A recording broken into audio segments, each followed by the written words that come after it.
So guys, that's the V60 wagon. I think you all know how it looks from the exterior, so I don't really need to go through the exterior, should I? Let's come inside.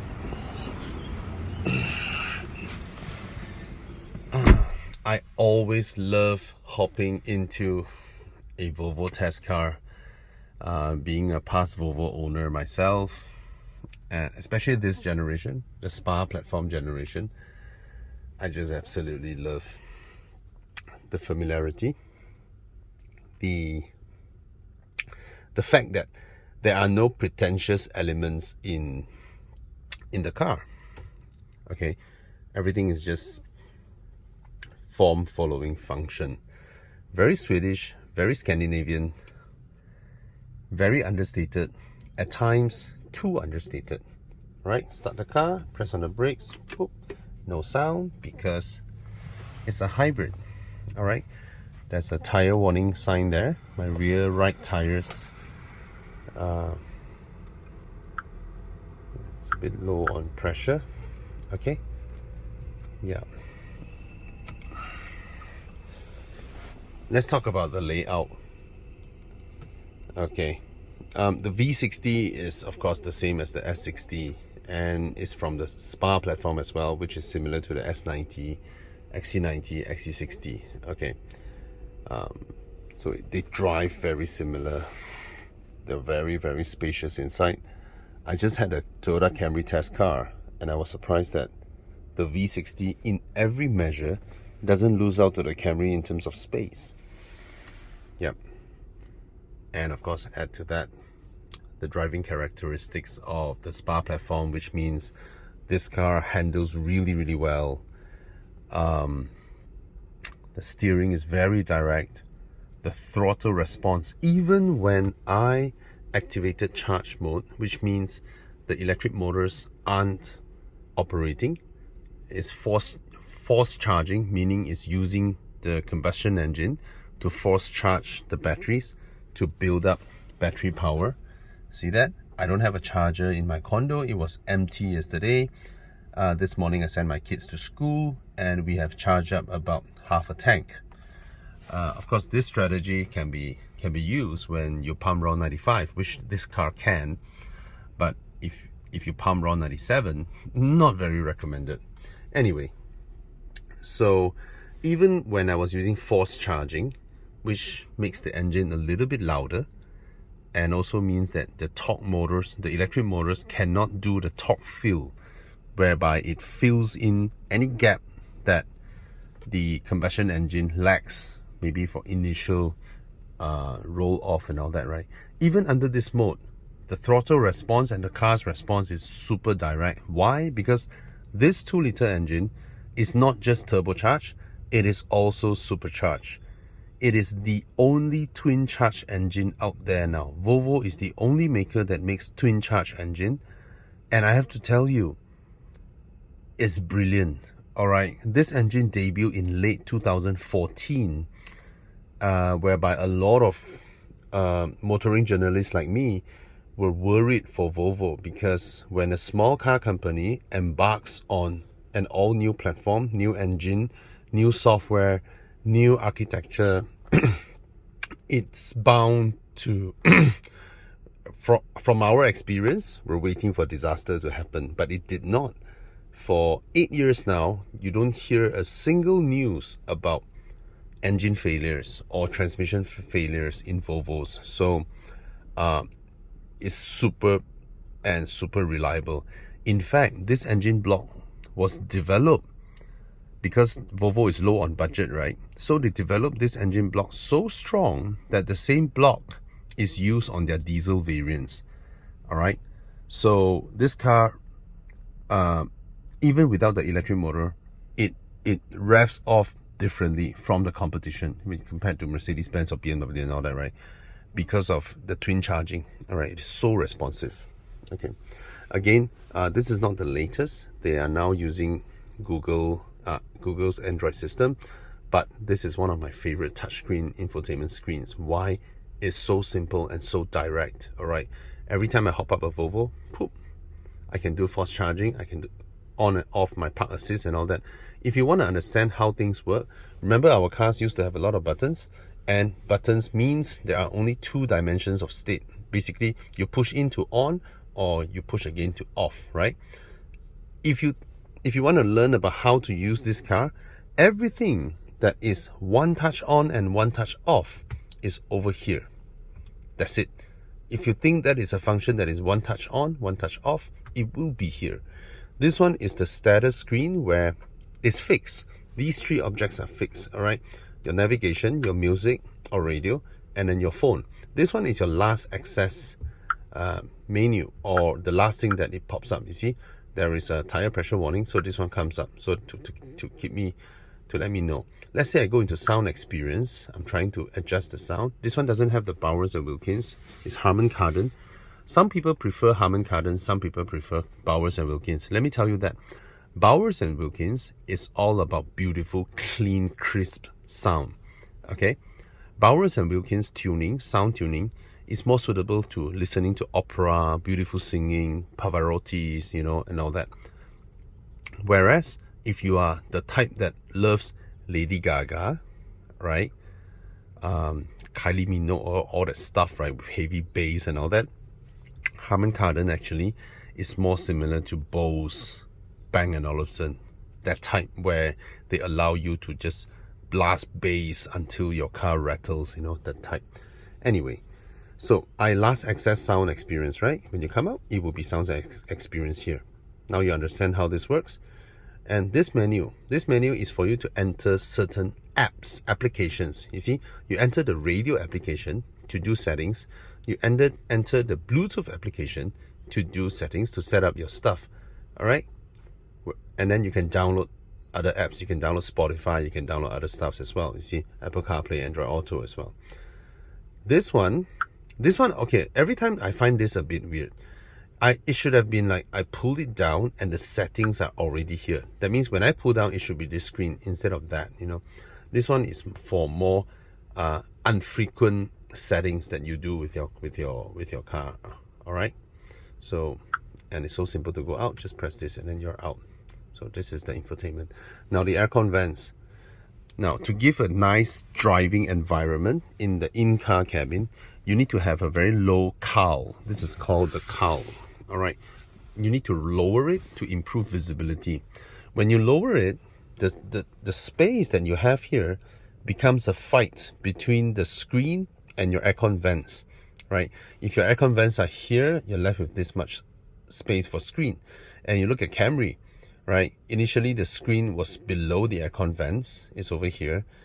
And then now, they felt the screen is not big enough, but they don't have space to do it. They have to stuck the screen up here. All right, the screen has to go up here, and then they put aircon vents down here. I think this is the best solution. We don't need a screen that is too large, that serves no purpose, right? Volvo put their aircon vents vertically on the sides, so it frees up space for a portrait format screen. A portrait format screen is actually the best because it allows you to view the map in a portrait format. And when your car goes like this, you get to see the road ahead. A horizontal screen that is this big, but your car orientation like that, you only have this much room to view, and all these are unnecessary actually. Okay, so anyway, that's preferential. In terms of here, this is the weak point of this car. Because this is a low riding car and not a high riding one like the XC60 or XC90, and because of the placement of the batteries for Volvo's plug-in hybrid, like the Germans, they put the batteries in the boot, which offsets the weight balance, you know, and all that. But Volvo kept it in between the front and rear axles and placed them in the middle center tunnel. Basically, the battery is at the safest place it can be, the center of the car. It also keeps the weight in between the axles, in between, you know, the track of the car. But the drawback would be there's no room, especially for this, for the S90 plug-in hybrid or the S60 V60 plug-in hybrid. Basically, if you buy their passenger cars, the sedans, the wagons, if it is a plug-in hybrid, you will not have room over here. If it is the T5 or T6, you will get a proper armrest compartment. So that's a give and take. Okay. you do get this, you know, cup holders. Unlike the S90 or the V90, which they get an additional storage and you push up here. But ultimately speaking, in terms of in-car storage in the center tunnel, Volvo has the weakest one when compared to C-Class or 3 Series or Lexus or Audi, all right? But everything else, the car is beautifully fitted. Beautifully fitted, okay? This is real wood from a type of tree that grows in that region, Swedish region, okay? And it's beautiful. The grains are very beautiful, okay? Yeah. And the steering wheel looks simple. There's no paddle shifters, but the transmission is smart enough. I just have to say I love Volvo's steering wheel and the accuracy of it, the tightness of it. You know, there's no free play and all that. And this is the best button logic for your adaptive cruise control. You know, when you're driving, you want to go into cruise control mode, just one press of a button, just press, and then you're done. You are in adaptive cruise control. Press the arrow once to the right, and you are in level 2, basically guided with the lanes and guided with radar, and then your car can steer itself, albeit that you need to put your hands on the wheels always. In terms of touch sensing, basically sensing your hands on the wheels, some high-end models like 7 Series, they use like, you just touch the steering wheel and it will know. Volvo use a torque sensing. Basically, even by touching the steering wheel, the car wouldn't be able to tell. But if you put the weight of your hand on the steering wheel, the car will tell that you have your hands on the steering wheel, okay? But nevertheless, this is the easiest, okay? This one, I would have to say, Volvo has been a bit lazy with this one. See, this is LCD. LCD designs don't take 8 years to improve or increase or add in new additional designs, right? I just felt Volvo has just left it like this for the past 8 years and they have not done a single thing to it, which I think they could have, you know, they could have, because it's been 8 years, this interface, this exact entire interface. Of course, they have updated the graphics processor. You know, the new ones are a lot faster, you know, a lot more seamless, but and this works beautifully, mind you. There's no flaw to it, but I just felt that the Germans has been doing it. I mean, okay, let's be fair. BMW did their LCD, but the interface and all that is ridiculous. They just made it fancy and doesn't serve extra purposes, whereas Mercedes is the most flamboyant and allows you to change everything, even though some of it isn't logical. Like Mercedes, you'll be able to change this to fuel consumption, this to fuel consumption, and this to fuel consumption as well. Hey, but that's freedom, right? Audi has like the best implementation since 2014 or 15, and they keep improving on it. I think Volvo should. All right. Everything else, the car is so easy to live with. It's just so nice to be in. The sitting position is perfect. The way the seats adjust. So I just came off a Toyota Camry test car. That's why there's a lot of cross-referencing.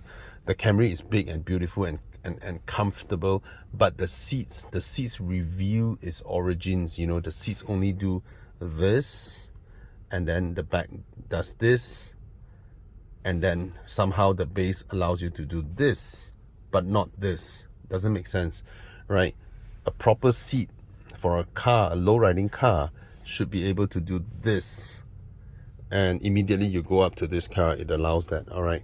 Now this is the V60 S60. They don't get the Napa leather variant in Malaysia, but in other countries maybe you get. But this leather is just good enough. You know, this is what you get in 5 Series and E-Class and all that.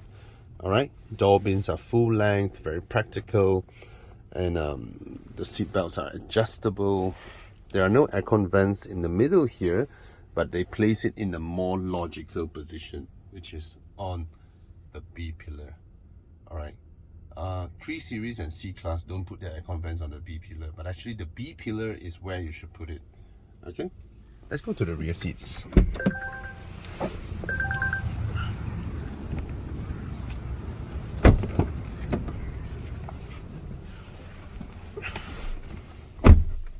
Okay, my shoes are size 11.5, so you can see that there's a little bit of struggle to fully slot here.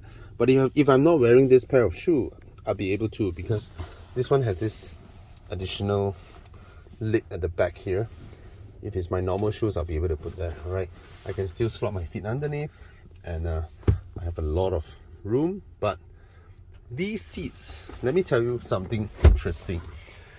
So I have an Audi wagon, all right, and the seat base of the Audi wagon is full length for adults, because in Germany there's a lot of Audis being used as taxis as well, alongside the E-Class, all right, and 5 Series.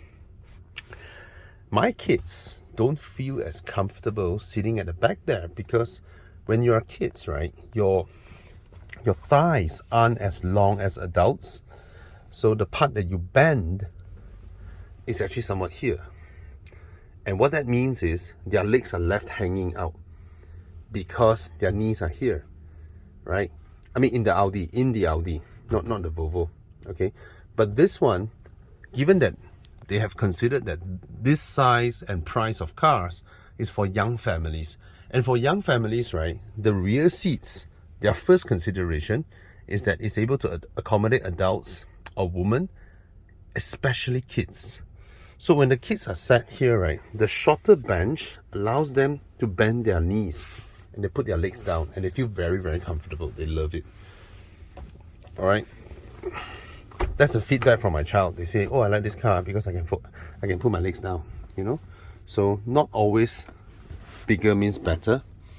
Somebody has pushed this far too in, and somebody has pushed this too hard, that it went beyond the mechanism that released it.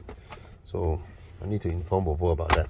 This is what we get when it's a test car, okay? Test car gets all this all the time.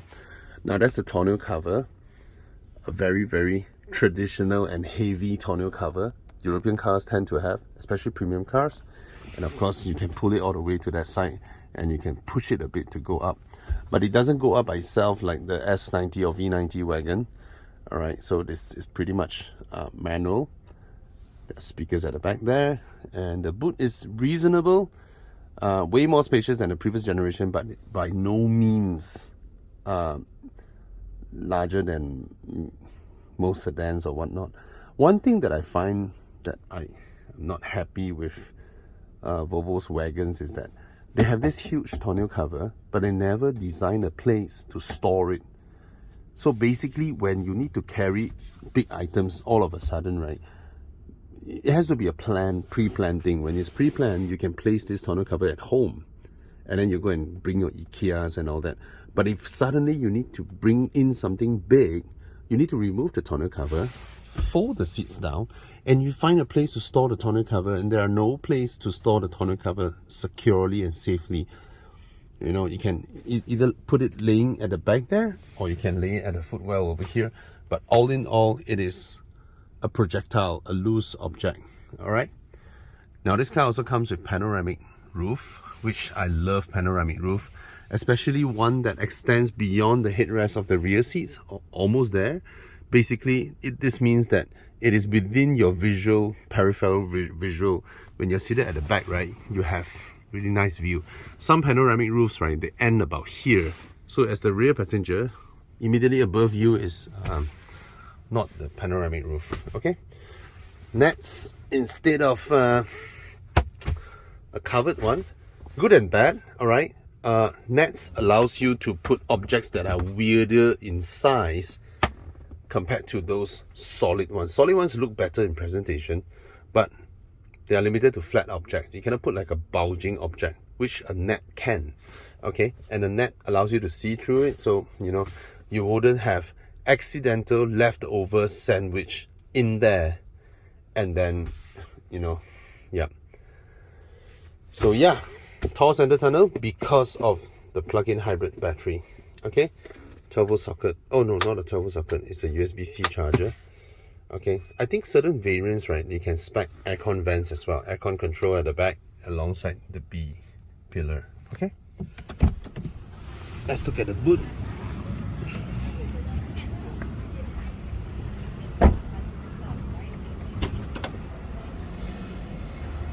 This one, of course, have the kick sensing. Okay, so the boot here, you have a lot of practical features. You get the hook points, you get hook points down here, nicely finished, solid. And then look at all these objects. You can actually place them there. Push this up. This is a Volvo thing, and it keeps the luggage from flinging around.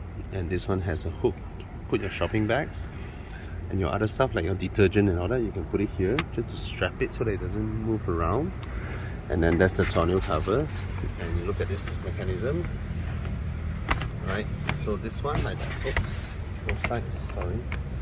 So it holds it down, but when you pull it, it moves into that shape and then it goes up. Okay? Yeah. And you can press this to close it or press this to close and lock it.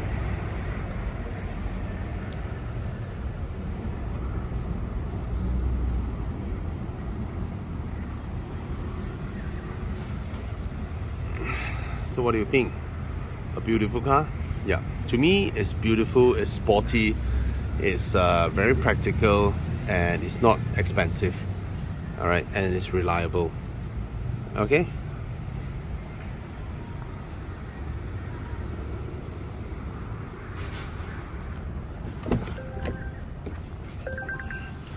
Now, final verdict. These are plug-in hybrids. Okay, I need to tell you all that. These are plug-in hybrids.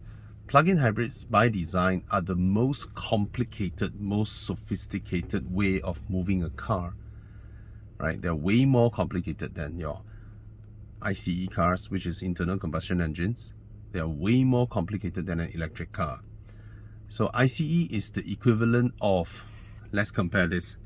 Let's say you cook with gas in your kitchen, or you cook with electricity in your kitchen, right?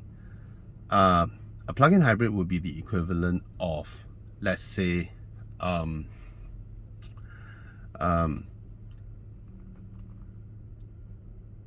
you have gas to cook for your kitchen, and then you have a running cycling machine that you cycle, and then the electric power doesn't go directly to your cooker but goes through a battery, and the battery stores it, and then from the battery it releases the charge to your cooker, and then, but only a little bit, when your cooker needs more heat, it fires up the gas as well.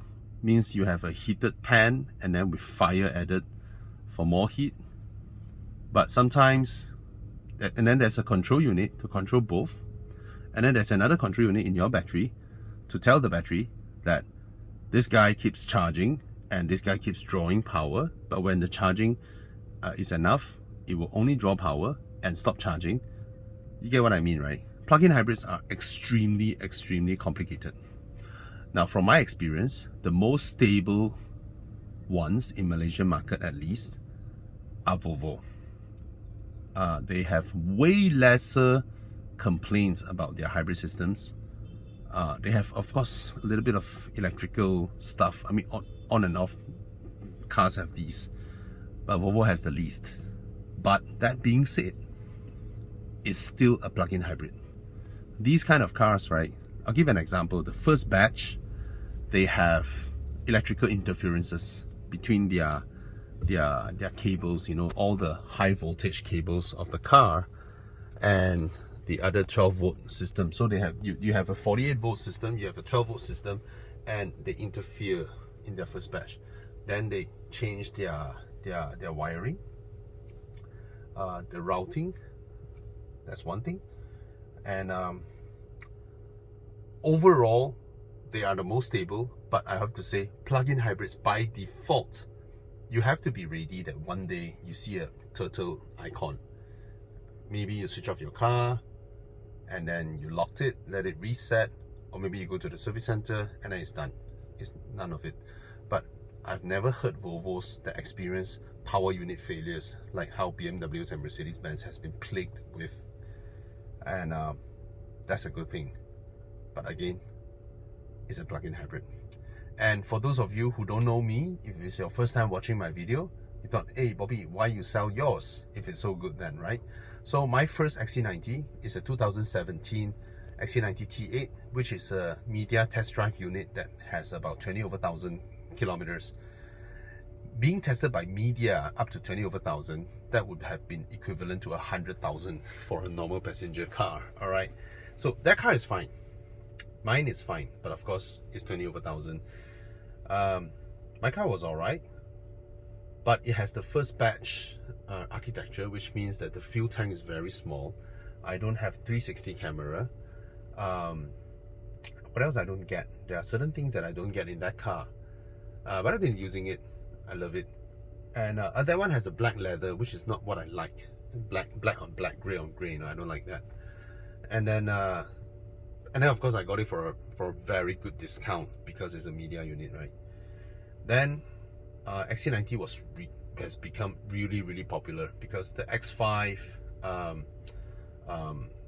sort of it was in transitional, and then the newcomer was like 600 over 1,000, so it doesn't make sense, right? And then the XC90 doesn't have enough stock in the market. So when the 2019 one came out with a larger fuel tank, everything better, I was offered a really great deal to buy my 2017 one, and then I get a 2019 one. So I went with that.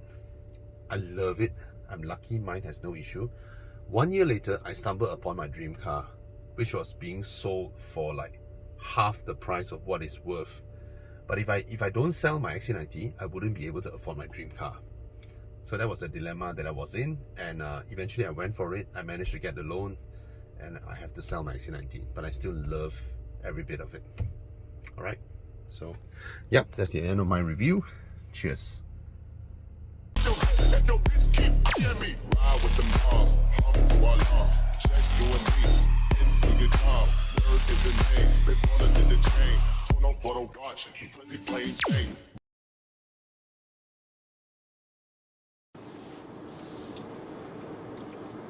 So on day-to-day driving, the V60 or the S60 for that matter, okay, I would say this: it doesn't have sophisticated air suspension and all that. And the setup of this car is actually slightly sportier than the S90. So on highway expansion joints like these, even if as minor as this, you can feel it, right? You feel a lot of the road, but at no point that it comes in and rattles you and makes you uncomfortable. So that's a good point. And in terms of chassis, definitely the slightly smaller S60 or V60 is more nimble, more agile than the larger brothers, even though the larger brothers are dynamically very well accomplished for what is a front-wheel drive platform. Okay, and in terms of the dash to axle ratio, the S60 and V60 still has that kind of rear-wheel drive proportions that looks really good. Yeah. So and at 280,000 for a 400 horsepower, in terms of basically the segment is a 3 Series segment and C-Class segment, right? For a C-Class at this price point, you're buying an entry level, right? But for this proper, fully spec panoramic roof and all that, of course, when you look at this interior versus the C-Class interior, the C-Class interior almost looks like a gaming room in a pub versus this simple panel in a library kind of setting. This is more soothing, way more understated, you know, way more subtle, and the C-Class almost feels like something from the future. And if you're someone who loves the glitzy, ambient lighting, flashy, latest kind of stuff, then of course the C-Class really appeals to a lot of people. In fact, even you park the C-Class interior next to a 3 Series, they almost look 10 years apart. Okay? So, yeah. So I would say this is really for those who prefer a more understated kind of experience. And I just love the throttle response. I'm now on forced charge mode again. The throttle response is just brilliant. I don't mean full kick down, I mean day-to-day driving, when you need to pick up speed, when you need to overtake a car, it is always effortless. It is always effortless. It's even more so if you switch off the forced charge and just drive it like how it is. And the other thing is, I somehow don't understand why Volvo decided to take away the the sports mode, basically a sportier setting and all that. I don't know why they decided to take that away from this series, because it's available in the S90, V90. But somehow I felt that is a bit. Sometimes you need these things to seal your deal. You don't want to unimpress your customers the moment they come into the showroom, sit down on the car, they don't see the pedal shifters, they don't see the sports mode change, even though these are things that we literally don't use daily, but you need to have them to help you close your deal, and the Germans understood that. Okay? So, yeah, these are the things that I kind of noticed. But overall, this is a great buy, and like I said, myself, my wife, we love it whenever we got a Volvo test cars, because we're familiar to how it drives, and we love it. We love how it drives, how we sit in the car, how the indicator stalks feel, how the sounds feel, and all that. Everything just comfortable. Alright?